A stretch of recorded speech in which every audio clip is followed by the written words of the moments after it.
Good morning, students. Today I will discuss the counter reformation अर्थात counter religious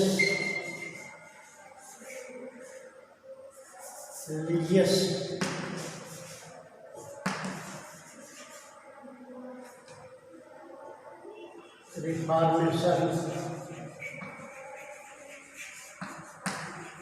movement.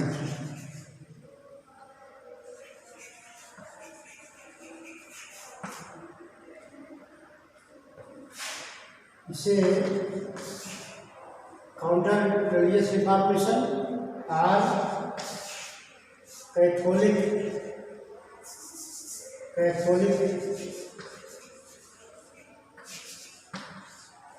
Movement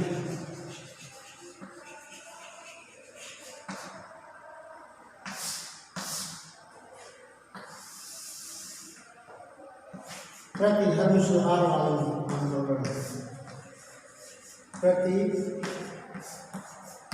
धर्म सुधार आंदोलन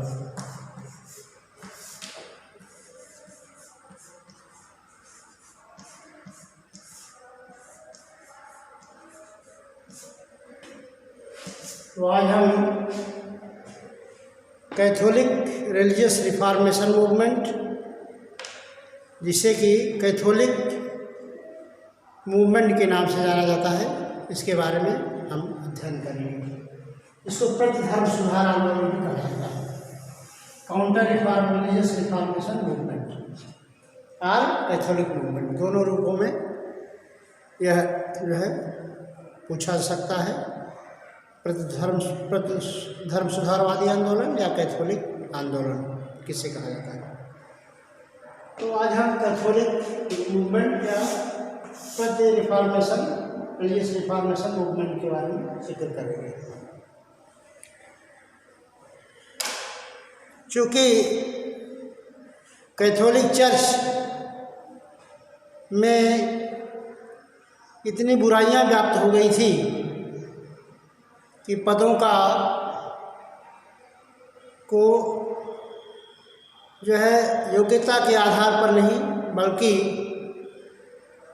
विक्रय के आधार पर पदों का वितरण किया गया, अर्थात पोपशाही युग की जो परंपरा थी वह पूर्णतः दूषित हो चली थी और उसके अगेंस्ट में, उसके विरुद्ध में जो आंदोलन खड़ा हुआ उसे प्रोटेस्टेंट मूवमेंट के नाम से जाना जाता है। प्रोटेस्टेंटों का पूरे विश्व में प्रचार प्रसार हो चुका था। कैथोलिक धर्म अत्यंत ही बुरी अवस्था में पहुंच चुका था। ऐसी स्थिति में कैथोलिक चर्च की प्रतिष्ठा को पुनः स्थापित करने का प्रयास किया गया, क्योंकि चर्च की परंपरा पूरी तरह से विध्वंस हो गई थी।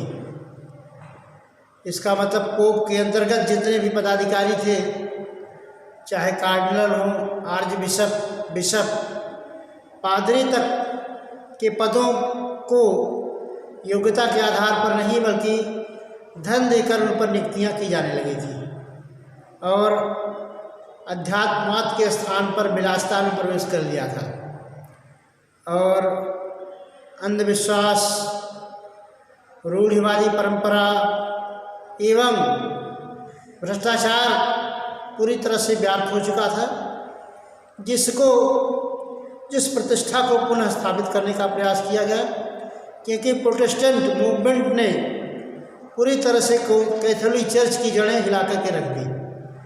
इस तरह से आगे आने वाले शासकों द्वारा महसूस किया गया कि कैथोलिक चर्च की प्रतिष्ठा को पुनः स्थापित किया जाए, जिसे कि प्रतिधर्म सुधारवादी आंदोलन के नाम से जाना जाता है। कैथोलिक मूवमेंट, कैथोलिक सुधार आंदोलन के नाम से जाना जाता है।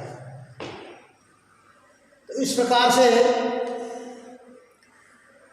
यूरोप के विभिन्न देशों, England, Holland, Poland, Hungary, Italy, Germany, Scandinavia इत्यादि विभिन्न देशों में कैथोलिक चर्च के स्थान पर प्रोटेस्टेंट धर्म की स्थापना हो चुकी थी। अर्थात प्रोटेस्टेंटों का प्रचार प्रसार पूरी तरह से विश्व के अनेक देशों पर हो गया था, जिसके द्वारा जो है कैथोलिक चर्च अत्यंत बुरी अवस्था में पहुंच गया था, क्योंकि लोगों का विश्वास हो गया कि धर्म में पूरी तरह बुराइयां व्याप्त हो गई हैं। और कैथोलिक चर्च के अंतर्गत महसूस किया गया कि पुनः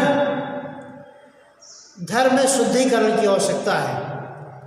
इस तरह से जागृति एवं शुद्धिकरण पर बल दिया गया। आध्यात्मिक भौतिकता को छोड़ करके आध्यात्मिकता को मजबूत करने की कोशिश की गई, जिससे कि कैथोलिक चर्च की परंपरा को पुनः स्थापित किया जा सके। क्योंकि अंधाधुंध क्षमा पत्रों का विक्रय शुरू हो गया था और उन क्षमा पत्रों के माध्यम से कैथोलिक चर्च के जो पदाधिकारी थे विलासी हो गए थे, अन्यायपूर्ण आचरण और अनैतिक आचरण में जीवन व्यतीत कर रहे थे, जिससे जनजीवन का विश्वास कैथोलिक चर्च के ऊपर से उठ गया था। यह महसूस किया गया कि कैथोलिक चर्च की परंपरा को पुनः स्थापित किया जाए, जिसके लिए आवश्यक था कि धर्म में शुद्धिकरण तथा जागृति एवं अध्यात्मवाद पर बल दिया जाए, कि भौतिकता के स्थान पर अध्यात्मवाद पर बल दिया जाए, जिससे चर्च की परंपरा को पुनः स्थापित किया जा सके। इस तरह से उसमें कुछ परंपराएं विकसित की गई कि पहला वह था कि चर्च में जो दोष व्याप्त हो गए थे उन दोषों को कैसे दूर किया जाए और उन दोषों को दूर करने के लिए उपाय कैसे क्या विहित किया जाए। दूसरा था चर्च में शुद्धिकरण पर बल दिया जाए, जिससे अध्यात्मवाद की को बढ़ावा मिले और प्रोटेस्टेंटों का पूरी तरह से प्रोटेस्टेंट धर्म को खत्म किया जाए, जिससे कि कैथोलिक चर्च की परंपरा को पुनः स्थापित किया जा सके। तो इस ढंग से कैथोलिक चर्च के अंतर्गत जो बुराइयां थी उसको समाप्त करने की कोशिश की गई, क्योंकि परवर्ती शासकों ने पोप जूलियस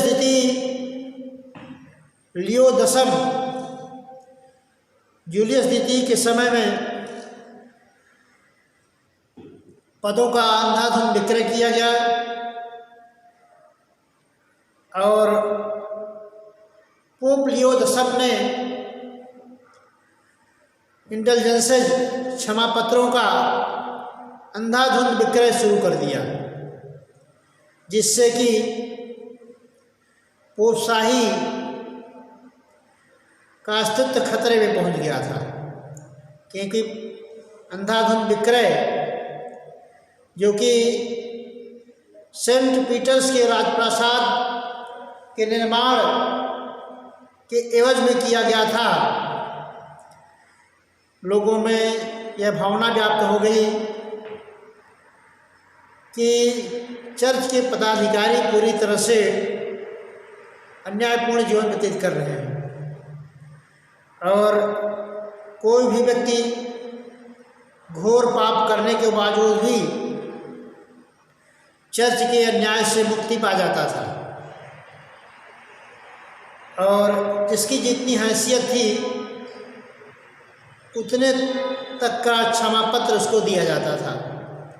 जबकि कैथोलिक चर्च के अंतर्गत परंपरा थी कि पाप को प्रायश्चित करने के लिए क्षमा पत्र केवल विशेष परिस्थिति में ही दिए जाते थे। लेकिन पोपशाही की परंपरा को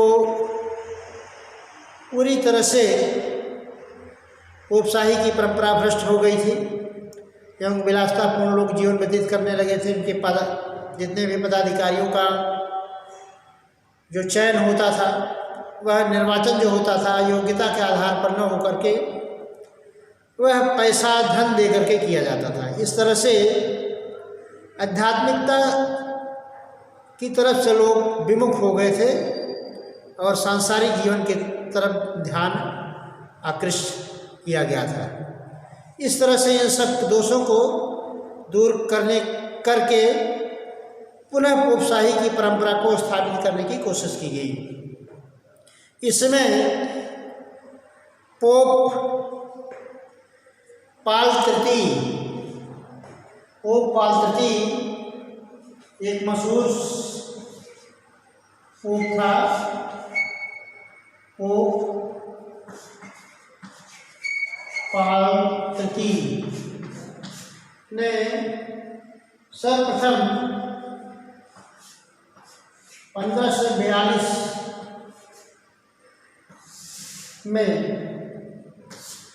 पोप पाल तृतीय ने सर्वप्रथम ये कोशिश किया, उन्होंने पोपशाही की परंपरा को पुनः स्थापित करने की पूरी कोशिश किया और इसके लिए इसमें शुद्धिकरण पर बल दिया गया और इसमें आध्यात्मिकता को बढ़ावा मिला और जो दोष आ गए थे उन दोषों को दूर करने का प्रयास किया गया। इसमें पोप पाल तृतीय का प्रमुख योगदान है।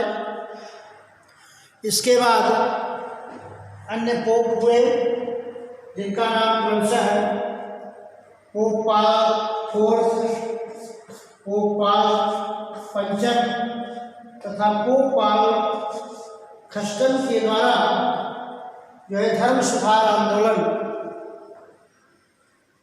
चलाया गया, जिसके माध्यम से पोपशाही की परंपरा को कायम किया जा सका। तो धर्म सुधारवादी आंदोलन ने कैथोलिक चर्च की प्रतिष्ठा को पुनः स्थापित किया।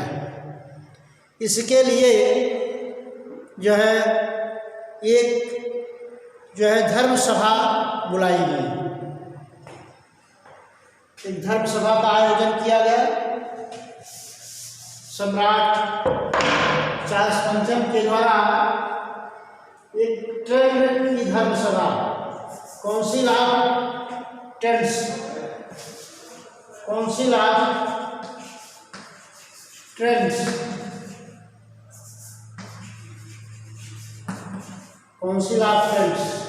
इसको कहा जाता है ट्रेंट्स की धर्म सभा, ट्रेंट की धर्म सभा अर्थात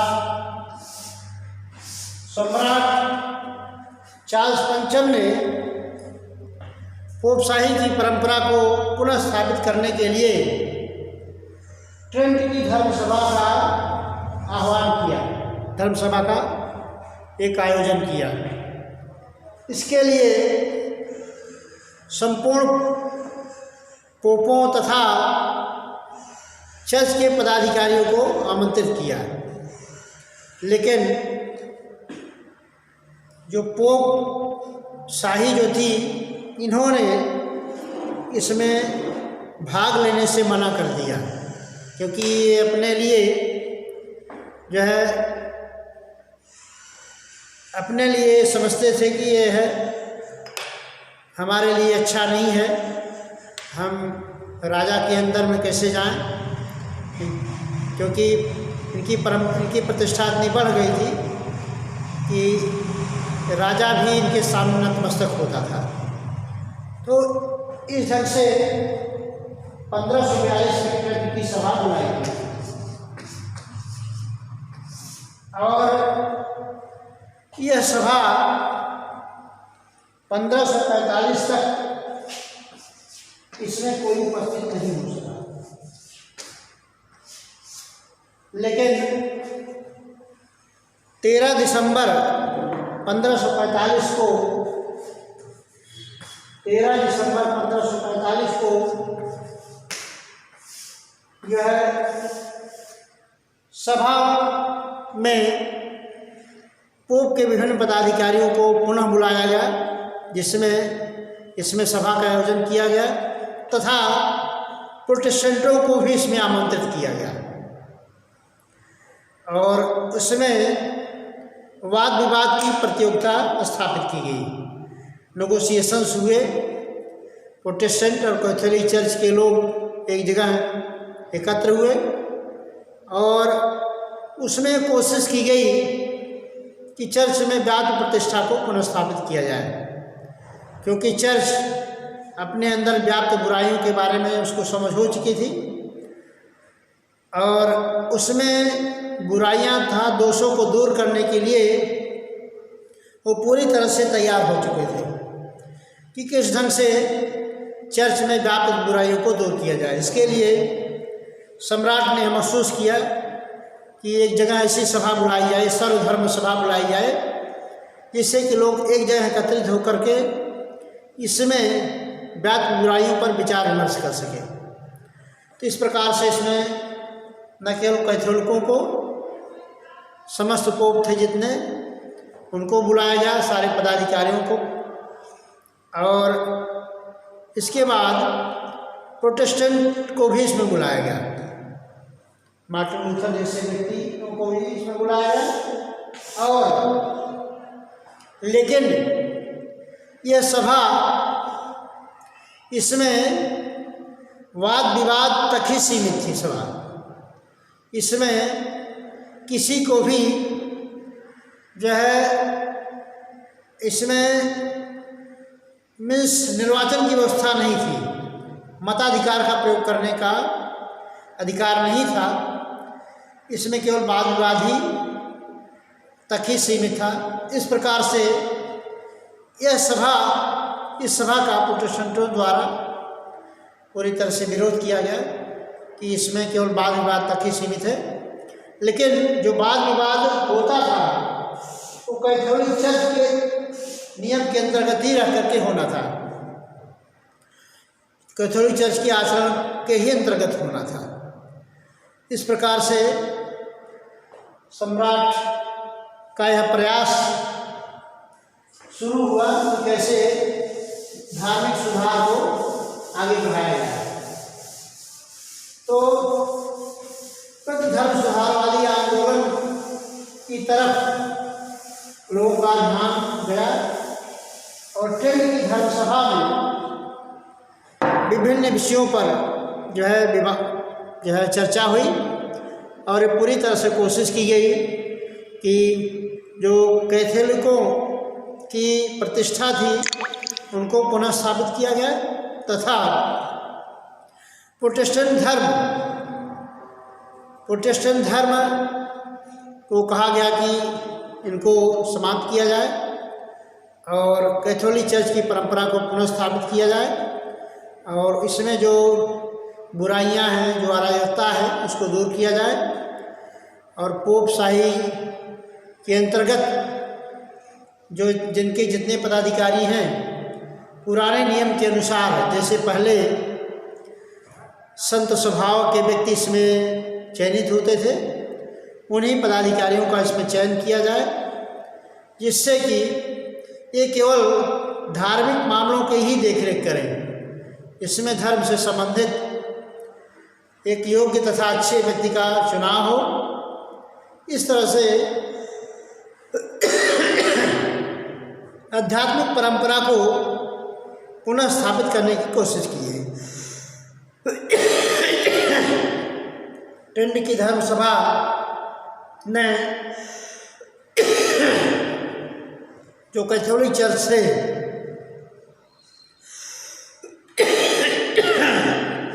उनके प्रतिष्ठा को पुनः स्थापित किया और जहाँ जहाँ प्रोटेस्टेंट का चर्च था वहाँ पर कैथोलिक चर्च को पुनः स्थापित करने की कोशिश की गई। Thank you very much.